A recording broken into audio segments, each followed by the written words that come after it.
আজ এই বৃষ্টির কান্না দেখে মনে পড়ল তোমার অশ্রু ভরা দুটি চোখ। তুমি ব্যথার কাজল মেঘে লুকিয়েছিলে ওই মুখ।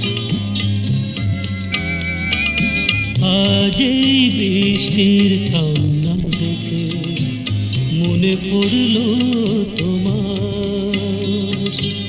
অশ্রু ভরা দুটি চোখ। তুমি ব্যথার কাজল মেঘে লুকিয়েছিলে